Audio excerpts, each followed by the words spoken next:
आप सभी को मेरा नमस्कार। तो दोस्तों, आज मैं आपके लिए इस वीडियो में दशा माता की 8वीं कहानी लेकर आई हूँ। तो प्रेम से बोलिए, दशा महारानी की जय हो। दोस्तों, एक समय की बात है। एक नगर में एक राजा के दो रानियां थी। राजा की अति प्यारी रानी का नाम था लक्ष्मी। राजा की दूसरी रानी पटरानी थी, जिसका नाम था कुलक्ष्मी। एक दिन लक्ष्मी रानी काठ की पाटीले मलिन वस्त्र पहनकर कोप वहन में जा लेटी। राजा ने उससे पूछा कि तुम क्या चाहती हो। वह बोली, कुलक्ष्मी रानी को देश निकाला दो। राजा की प्यारी नहीं होते हुए भी कुलक्ष्मी रानी आखिर में पटरानी तो थी ही।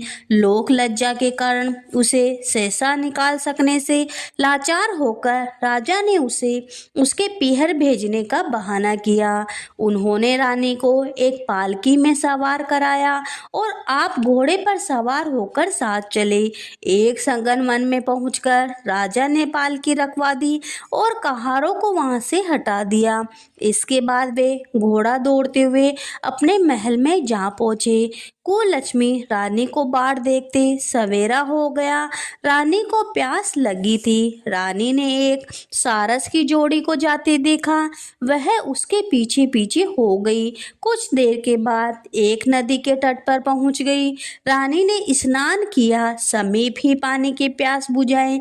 जिस पर रानी ने स्नान किया, उसी घाट पर कुछ स्त्रियां स्नान कर रही थी। उन्होंने दशा रानी के गंडे लिए। उनके पास एक गंडा अधिक था। एक रानी को गंडा लेने को कहा। रानी गंडा लेकर डोले में आकर बैठ गई। थोड़ी देर में दशा रानी एक बुढ़िया माई का वेश धारण कर आई और बोली कि बेटी, यहाँ क्या कर रही हो।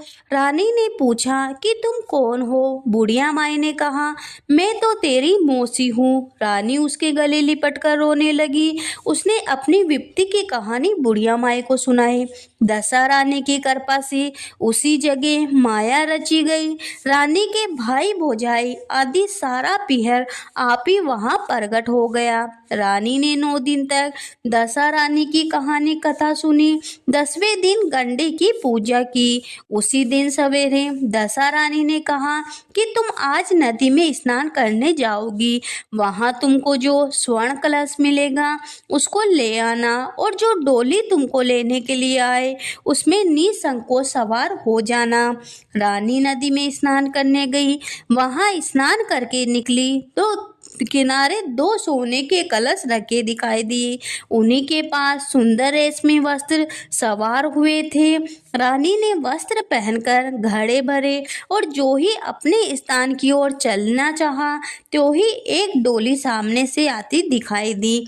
रानी समझ गई, हो न हो इसी डोली के बारे में मौसी ने मुझे बताया था। वह फौरन डोली में सवार होकर अपने घर गई। वहां सब स्त्रियों समेत रानी ने दशा रानी के गंडे की पूजा की, सुहागिनों को भोजन करवाया, पारना किया। तभी रानी अपने पीहर परिवार में आनंद पूर्वक हिल मिलकर रहने लगी। सहसा राजा को रानी का स्मरण हुआ। वह चलता चलता उस स्थान पर पहुंचा जहां वह रानी का डोला रखाया था, परंतु उसे यह देखकर बड़ा आश्चर्य हुआ कि जहां संगन वन था वहां सुंदर रंग नगर बसा हुआ है। राजा के प्रश्न करने पर लोगों ने कहा वह कुलक्ष्मी रानी का नगर है। तब तो राजा और भी आश्चर्य में डूब गया। महलों के पास जाकर इतला कराई कि अमुक राजा मिलने आया है। रानी ने राजा के महल के भीतर बुलवाया और वहीं डेरे पर ठहराया। दोपहर को राजा भोजन करने गए। उनके साथ एक नाई था। वह भी राजा के समीप ही खाने को बैठा। रानी राजा तथा नाई को भोजन परोसने लगी। पहली बार जो ही रानी ने नाई के सामने पत्तल रखी, तो ही उसने रायते का एक छींटा रानी के पैर पर डाल दिया। रानी ने उसकी इस क्रिया को नहीं जाना। दूसरी बार रानी परोसने आई, तब दूसरी पोशाक पहनकर आई। राजा मन में सोचने लगा, यहाँ तो एक क्या कई रानियां एक सी है। डेरे पर आकर राजा ने नाई से कहा, यहाँ तो कई रानियां हैं, ऐसे कैसे मालूम होगा कि अपनी रानी कौन है। नाई बोला कि रानी तो एक एक ही है, वह पोशाक बदल बदल कर परोसने आई थी। इससे आपको भ्रम हुआ? राजा ने पूछा कि तूने कैसे जाना कि रानी एक ही है? वह बोला, मैंने पहले ही रानी के पैर पर रायते का छींटा डाल दिया था।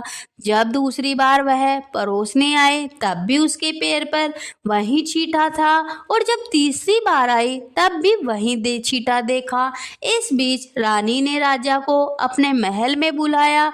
वहां सेज सजी हुई थी, उसी पर रानी राजा को बैठा कर उसने पान दिए। राजा लेट गया, रानी पेड़ दबाने लगी। तब राजा ने कहा कि रानी, बहुत दिन हो गए, अब राजधानी को चलो। रानी ने जवाब दिया, मैं नहीं जाती, आप तो मेरा सर्वनाश कर चुके हैं।